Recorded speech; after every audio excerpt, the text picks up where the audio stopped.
teman-teman, ini kita lagi OTW menuju SMA swasta Adiluhur untuk melakukan wawancara kepada Ibu Hani, salah satu guru BK yang ada di sana. Oke teman-teman, akhirnya setelah menempuh perjalanan sekitar 10 menit, kita sampai di SMA S Adiluhur. Dan ini suasananya cukup ramai, lalu ini kita sedang menunggu Ibu Hani. Oke teman-teman, jadi ini Ibu Haninya udah datang dan kita akan langsung melakukan proses wawancaranya.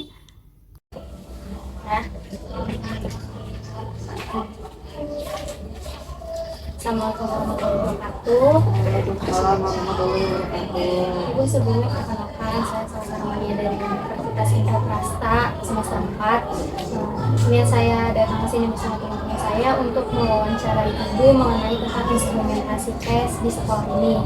Sebelumnya saya ingin memperkenalkan rekan-rekan kelompok saya terlebih dahulu. Ada Alinda, ada Umar, dan Odi.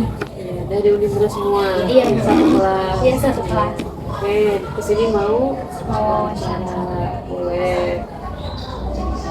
Sebelumnya saya mau tanya nih Bu, Iya, nama lengkap Ibu siapa? Oke. Nama lengkap saya Farhani Naja. Saya guru BK di SMA di Luhur. Terus lagi Ibu lulusan di mana? sebenarnya saya lulusan dari Hamka satunya, terus saya udah ngambil konselor juga di UNP. Ada mungkin kalau misalnya Unindra juga paham BK-nya ada konselor juga. Jadi Ibu lulus dari UHAMKA langsung ke UNP? Iya, saya kebetulan Hamka juga kerjasama dengan UNP, sama seperti Unindra kerjasama dengan UNP, dan saya ambil yang dari UHAMKA.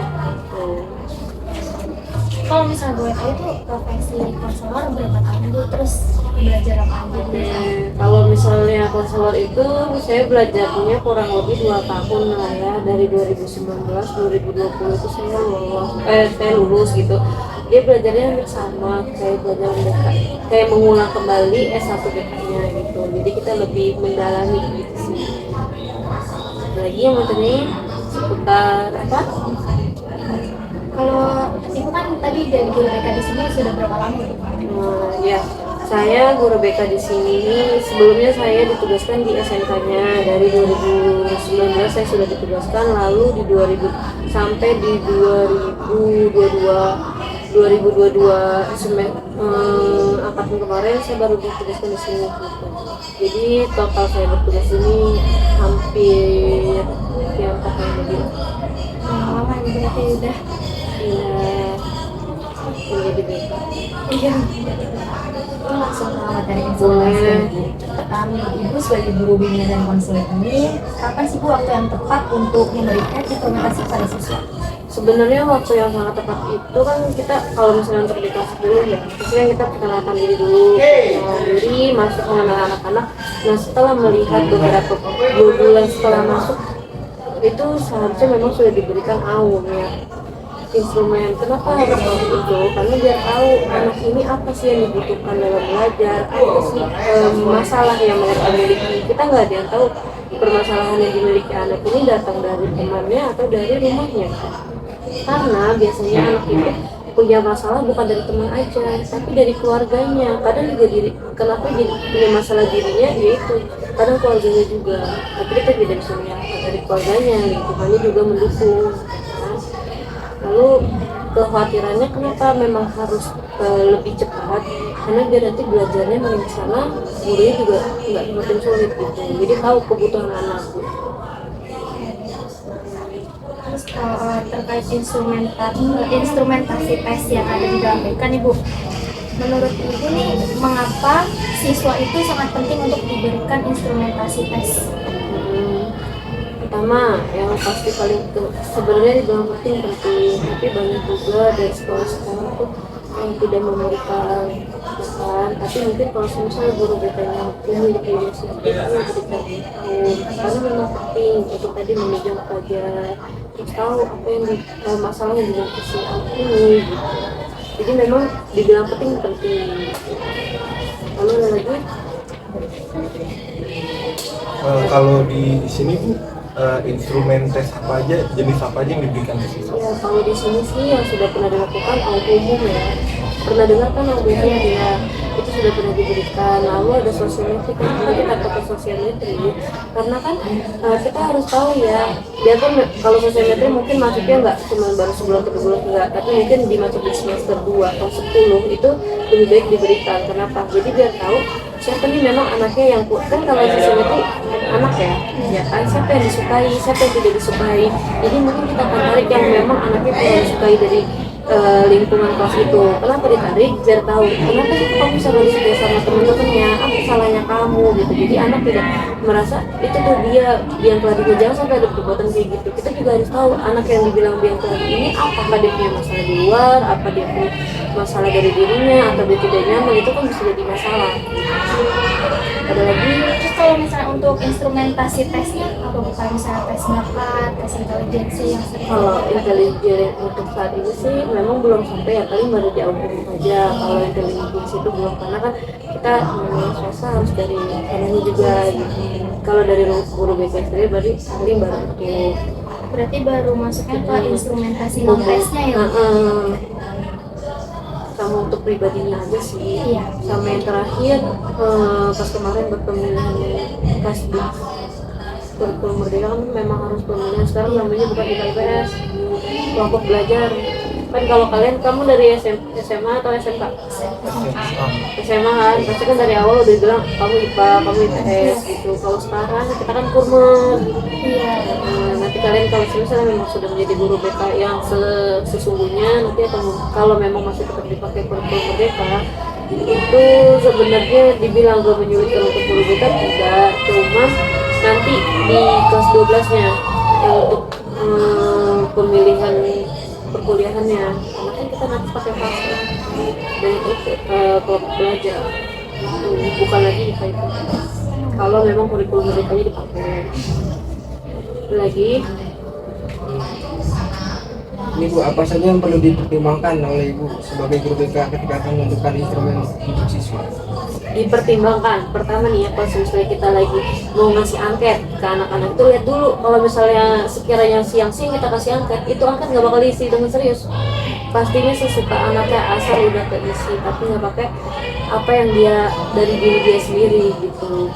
Itu jadi harus dilihat ya waktunya. Kalau menurut saya, kalau misalnya sebaiknya ngasih angket itu ya pagi atau enggak lagi kelas-kelasnya, atau enggak sehabis istirahat udah isi makan gitu kan. Nah kalau enggak ya itu pasti diisinya suka-suka gitu, nanti hasilnya tidak sesuai gitu ataupun enggak maksimal. Nanti dari banyak pertimbangan yang paling penting itu Waktu ya, terus nanti tapi dia lagi nih apa sih yang dibutuhkan dari si kelas ini. Misalnya di kelas 10A dia anaknya kok vokal banget nih, terus kok kayaknya mulutnya nggak sopan nih, kenapa itu kan umum bisa ya dikasih gitu, apakah pribadinya atau apanya itu kan bisa kita lihat dulu. Jadi lihat dulu apa yang dibutuhkan oleh anak di kelas gitu. Kalau yang dibutuhkan ini kasihlah angket ini, ataupun kasihlah angket yang memang sesuai dengan itu. Lihat dulu kondisi angket dan waktu sih yang paling utama ya. Kalian juga pernah kan ngisi angket, terus kalau saya bete nggak? Iya. Dia pun cuma checklist ya kan gitu. Apalagi di pelajaran matematika, fisika, kimia dikasih ya dia ingat gitu. Ada lagi? Apa aja sih Bu yang langkah yang Ibu lakukan untuk menentukan instrumen apa nih yang sekiranya tepat untuk diberikan? Pastinya saya observasi lagi si anak-anak ya. Saya pasti pokoknya kalau bisa bikin angket itu dilihat dulu kebutuhan si anak itu apa gitu. Baru poin-poin yang kita ambil apa kan? Pasti kan angket itu ada kayak apakah kamu ke sekolah sudah makan? Pasti kan hal-hal kecil itu ditanyakan. Terus kayak misalnya apakah di rumah kalian berapa bersaudara?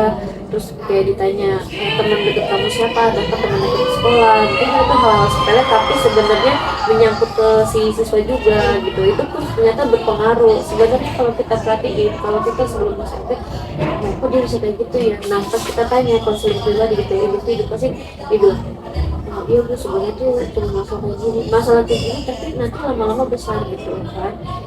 Udah pernah dengar belum, sebenarnya masalah itu kayak gunung es, kelihatannya sedikit tapi ternyata di bawahnya bongkahan. Nah itu sih yang sering banget terjadi. tahu hambatan apa saja yang pernah atau sering ibu alami baik dalam menentukan implementasi atau setelah implementasi tersebut diberikan kepada siswa. Kadang sih meleset ya, saya ngasihnya instrumennya kayak gini, ternyata anak nggak gini gitu. Kadang ya namanya manusia mah ya suka ada yang lebih juga, ya itu kadang kita nggak sesuai, kita menilainya seperti ini tapi ternyata anak sudah membutuhkan ini. Nah itu kadang pernah terjadi.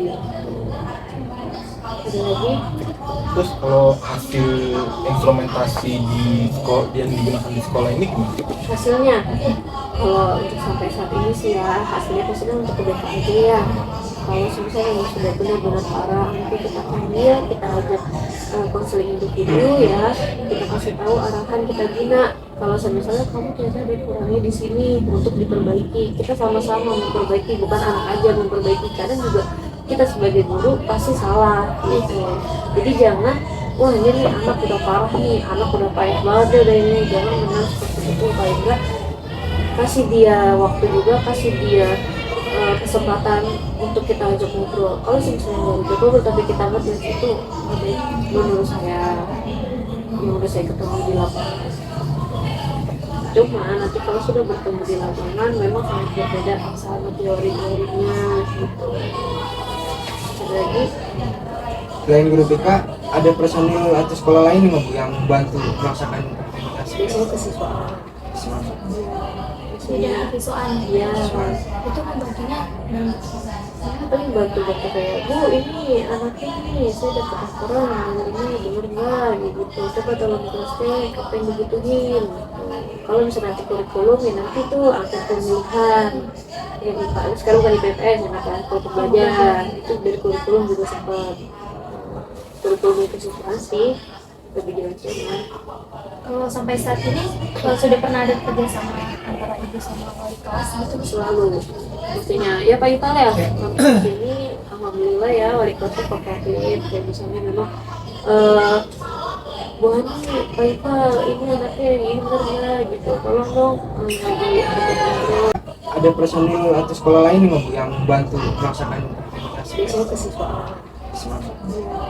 bidang kesiswaan Iya, itu membaginya paling bantu kayak, Bu ini anaknya nih saya dapat laporan denger nggak gitu, coba tolong terusnya apa yang digituin.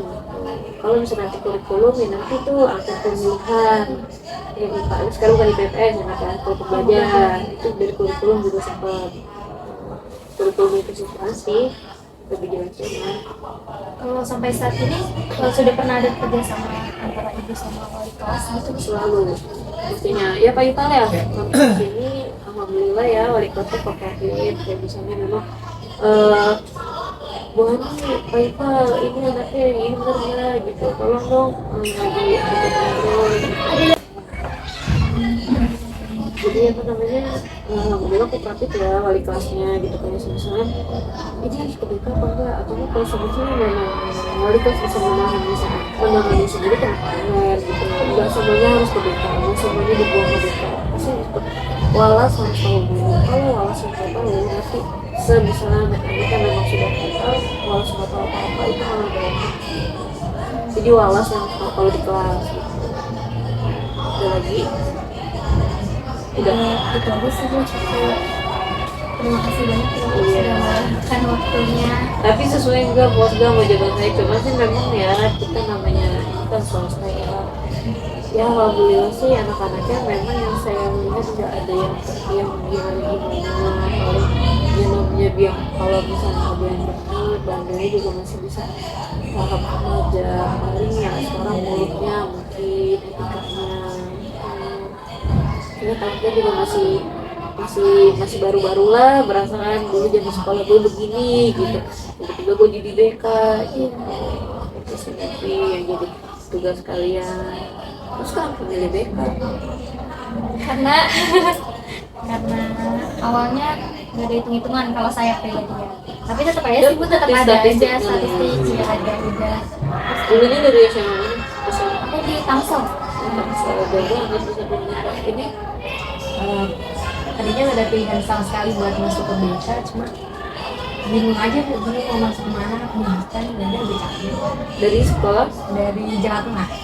Dari Jawa Tengah. Assalamualaikum. Iya betul. Kak Iva mana? Di atas Bunda. Oh di atas. Kalau ini Saya dari Jackson Ibu, di mana Jaksanya? di Pondok Pinang Bu. Oh, Pondok Pinang. Kok bisa kesini lumayan juga ya? Ini Dari ini lo Depok Sukatani. PP. Iya. Apa?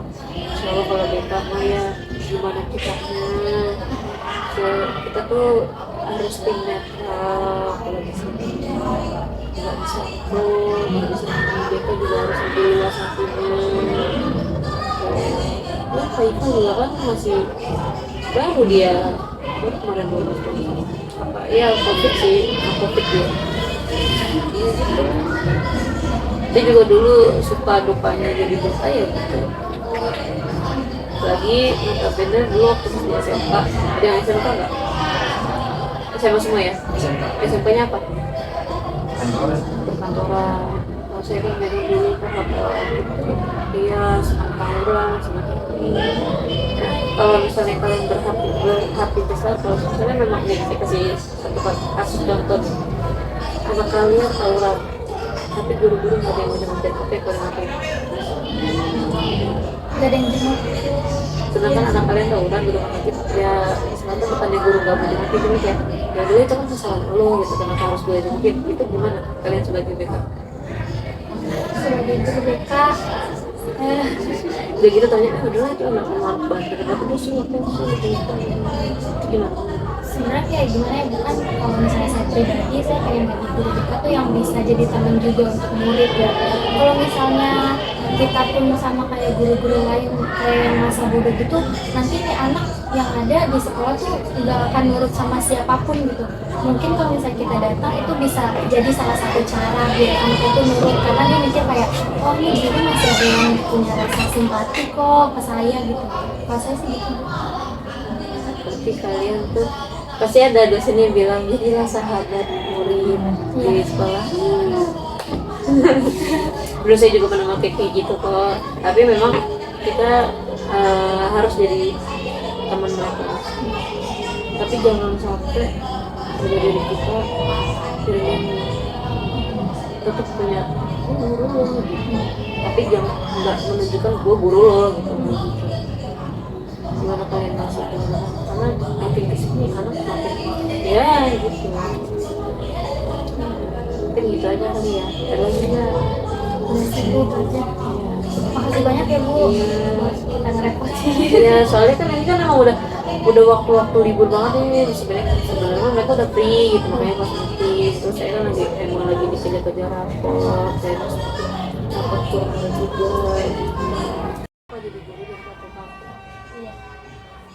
selalu tapi pasti saya juga dulu pas jadi zamannya kuliah ya anak santai absen tipsen tiba-tiba lulus tapi itu yang jadi beko kepepet juga jadi beko Kepepet Bu. Tadinya kan ada enggak sih awalnya saya jadi psikolog saya tuh maunya di Unisba kalau nggak di Unpad Bandung tapi itu saya tuh kayak ngarang kayak kalau saya tuh jauh jadi akhirnya saya nggak mau kuliah ya sayang sudah saya beka saya jadi beka tapi saya malah ketagihan itu kan ya udah ya gitu aja ada lagi nggak mamasnya ada nggak ada cukup kelasnya banyak ya satu kelas berapa orang Tapi maksimal 50. Iya. Tadinya 50 berapa kelas itu sampai berapa? serius mereka itu Iya.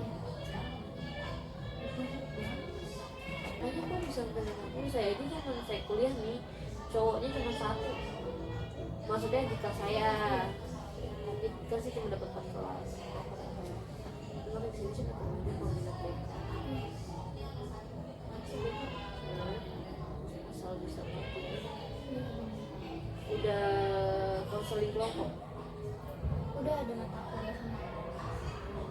Cuma belum ada praktek. kalau konseling kelompok itu kan lebih enak waktu pas dia masuk kalau meluapkan siapa diri kita